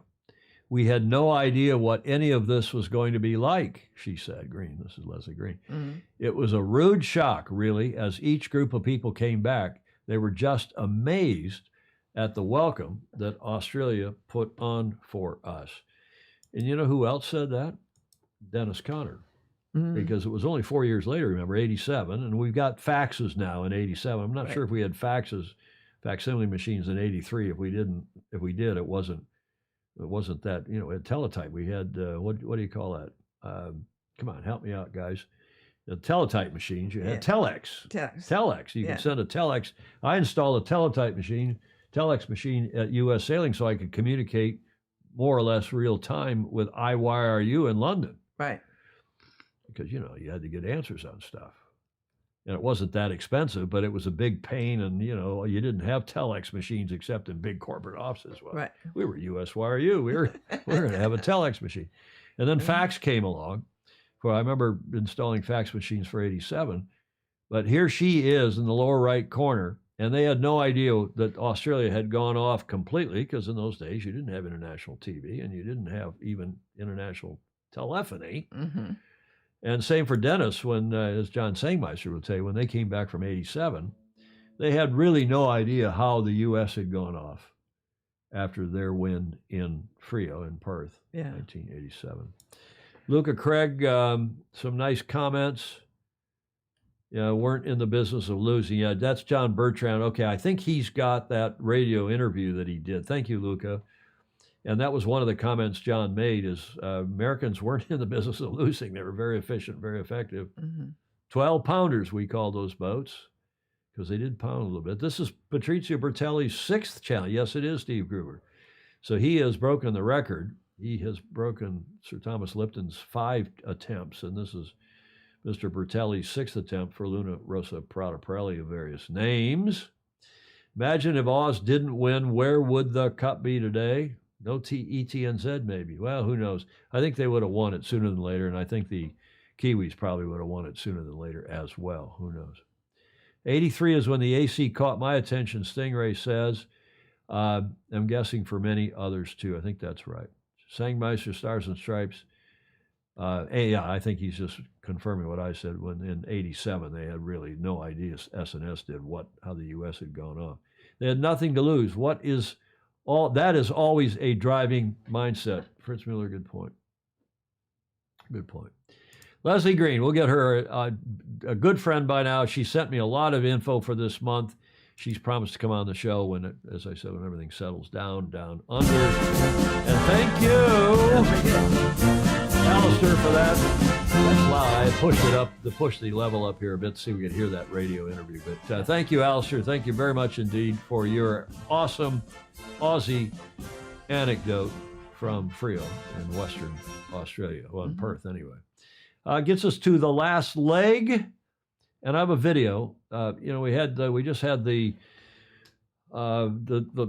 Dragon Worlds wrapped up. That was in Torbay in Turkey, and I didn't run that video. It's a week or so old, but another boat that's close to the Dragon, the 5.5 meter Worlds, are taking place as we speak at Yacht Club Costa Smeralda, and traditional yachting at its best on our last leg video. Whether or not you approve the music's another thing, but from the Yacht Club Costa Smeralda today.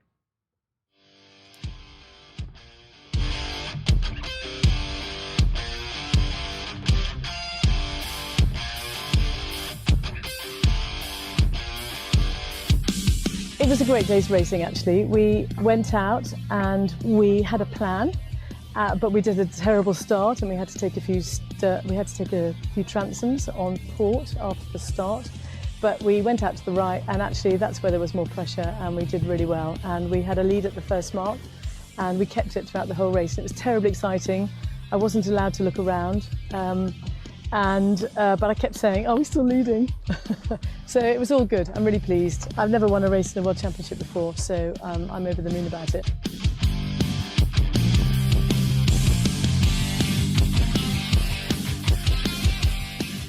Yeah, the 5.5 is a very cool class and a very cool boat. And, sailing with your family is always fun, especially because you get to spend so much time with them. And you build so much trust in yourself and into each other, and a lot of respect as well. Because when we were children, we always said, Dad's a sailor, but we never really understood what that actually meant. And we built a lot of respect for him and what he does as a job. As well, here it's very beautiful, and it's much more fun sailing here than at home in Switzerland.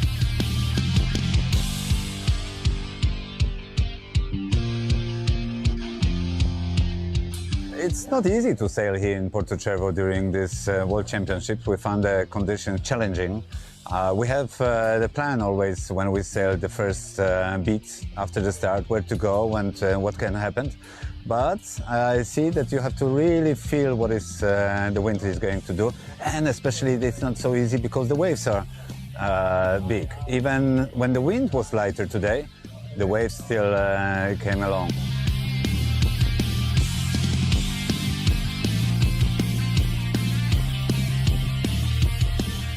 We really have to work as a team, not one person. So I'm really happy about what Ed and Przemek did today. We were, as one, reacting on the waves and the wind. It's going to be a long week.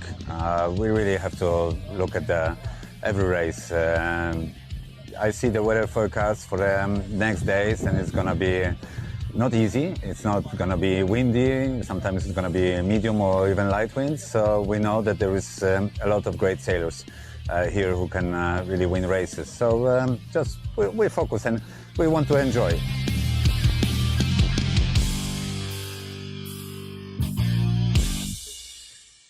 Wow, some esteemed sailors in that. Yes. Ted Ryman predictably said, "Nice music." I know. He said, "That's great music." He's all in on that. You reached over. I saw you reach over to your headphone control and turn your headphones down. I did. Rock and roll. And the 5.5 meter World. I think Chris actually said it best. What was his comment? Yeah, another gorgeous meter boat. Yeah. You got Mateusz Kuznierowicz there, one of the best, if not, best kind of big boat or dinghy type sailors, big dinghy type sailors in the world, starboat sailor and otherwise. The esteemed Louise Morton there, winning a race, and so stoked because she's winning a race in a world championship for the first time. And I didn't catch the Swiss lady's name on Alibaba, but a lot of women in our sport doing cool things and doing well, and we salute it as well. Luca Craig, I think the Aussie rugby team at World Cup needed to use some of this 40th Cup win anniversary to inspire them. Never like to see the West Island of New Zealand bow out. He did, the West Island of New Zealand. Luca, of course, from Auckland. Anything else here, Julia, that we've missed? A lot of comments about kangaroos doing things to eagles. Yes. Jody trying to get testicle into the show. I'm not going to use that word. Leslie was our press officer in '87, John Sangmeister is reminding us. That is true.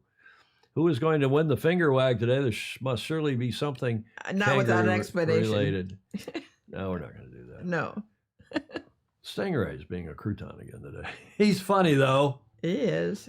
Stingray's a big help. I want to thank him again. He's a big help on tidbits for this show, as are a lot of you. Appreciate it very much. I hope Hans Henkel. I wonder if John Singmeister, I don't know if he's been on the whole show. Have you heard anything? He knows Hans well. Texted him when he heard that he'd been injured and was in hospital. John, if you've got any other news, please let us know. Hope Hans is he still in hospital? Do we at least know that? Hopefully he's out and recovering, speedy recovery. That's it. That gets us to Whiskey Tango Foxtrot. And after being criticized for not having any funny ones in the last show, I made up for that with the help of some of the Fozy. This first one from Greg Phillips. So how is the missus doing? Yesterday, she left me for my best friend, Mike. What? Since when is Mike your best friend? Since yesterday. It's clean, Joey. Yes, it is. Huh? Yes. Wasn't that nice? A couple of you sent me this, and we're going to give Martha Peterson credit for it. But this is Kermit the Frog. Since this is a drinking show with a sailing habit, he's on the helpline. Is this the helpline for alcoholics? The helpline says, yes, it is. And Kermit says, so how do I make a mojito? Jody Shields would dedicate that one to you. Yes. Anyone clever enough. Jody's probably not going to call. He's not an alcoholic either, but he likes to have a cocktail from time to time. Martha Peterson, with an O-N spelling. We double-checked that. Thank you for that. Yeah. Now this, in a sailing theme, had to get to this one. That's right. We're Swiss. We're Swiss pirates. I'm going to send that to Ernesto Bertarelli. Yeah. Swiss. We're a Swiss pirates. Be prepared. Guess who sent that? Graham Sweeney. And finally, from our Fuzzy Fuzzy, a sailing submission. Again, he sends this photo in. I hit the enhance button, and nothing changes because the white balance, everything's perfect. The exposure. It's just there's probably an imperceptible. But, I'm putting this on a 4K monitor. It's a high-res thing. I hit most everything else I put into this show, at least images, I hit the enhance button and it'll tune it up a little bit. Not Bannero's stuff. And Rick Bannero sent this in, and he calls this, can you say that in Latin? Rosacea. Rosacea, yeah. Maximus Nasus. You know what that means? Big red nose. Exactly. Big red nose. And somebody's kite is draped across their bow on I think he said that was a Tartan 42. I'm not sure. He says the boat drunk got a big red nose. That was just taken last week, the 17th of September at the Shearwater Regatta, which is put on by Storm Trysail Club at the Riverside Yacht Club, the beautiful Riverside Yacht Club in Greenwich, Riverside, Connecticut. Thank you, Rick, for that. Gets us to and across the finish line. Again, no show on Friday because I am going to be up at the St. Francis Yacht Club's Esteemed Stag Cruise. If you ever get the chance to go on there, you need to know somebody, if you're not a member, but somebody who will take you up as a guest. Yeah. It's not that expensive, $8, maybe $9.50 now for 4 days of food and drink and entertainment. And, forget about my shows, big time musical entertainment, great lighthouse speakers, including Bruno Finzi is coming from Italy. He's the head of the ORC. Dobbs Davis, Stan Honey. I mean, there are a lot of really good speakers, both yachting and otherwise this year. It's not just a gentleman's booze fest all the way. Although it's a bit of that, too. Oh, it is. Not me. I'm too busy up there to do much of that. But have a great rest of your week. As Julia likes to say. Yes, like, follow, and share. The comments are welcome, as you all know. Even in replay, we hope you'll support us. Some of you don't like to use Patreon. One of the Fozy this morning kindly said, if you want to eat, can I send you a few bucks some other way? And maybe we'll tune up. And if you don't want to use Venmo or Zelle or one of these other cash transfer services, maybe we'll tune up something else, Julia. Yeah. Send us gold coins, so we'll put them in your safe deposit box. Just before we went to air, Julia got, she is always busy. You think she comes down here at noon, and she's on her computer, and she's on her phone, and she's getting requests from one political party or another to send money. and she's getting offers from the latest gold bugs to buy gold because the economy is going to hell. Is that Right. what it was? Yeah. Did you buy any gold during the show? No. Are you going to? No, I have the gold. You and your late husband. Thanks, everybody. Appreciate the support. If you are so inclined, become a patron, patreon.com/join/Sailing Illustrated. Vanero, thank you. And thank you, Stingray. Thank you, Gordon Smith and all the others. Don't let them fool you about ORC. John Sagmeister. Well, I am talking to John. There's a big controversy between ORC and IRC, and I just wish we would, and Andrew McIrvin is agreed, and he's working to try to get some harmony between these two rules. We need to get back somehow, some way to the IOR days where we had one international rule for better or worse, and you could have these major events. And, we don't have many of those events anymore because people are sailing under different rules in their home countries. Mm-hmm. Okay, I guess that's about it. Thanks, Gareth Evans. And I think I mentioned Ted Ryman. So thank you again. Those letters, as you probably all know, THANKYOU, for the people who give us media, images, video, and audio for today's show. Julie, any final thoughts?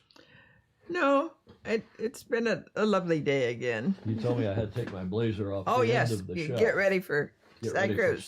The Stag Cruise shirt. Oh, it's a lot cooler without a blazer on here in the studio. Yeah, that looks good. I think this was last year's committee shirt. I can't remember. Mm-hmm. Philip Laffin, thank you. Graham Sweeney, thank you very much. Sangmeister says ORC is too expensive, the measurement and so on. I think you would find a lot of people in Europe, including and especially Mr. Dr. Andrew McIrvin, agreeing with you. Really? Chris, Chris Exley, thank you, sir, and everybody else. We hope you have a great rest of your week and weekend, and we'll see you next Tuesday. In the meantime, sail fast, sail safe, and have fun. Ciao for now.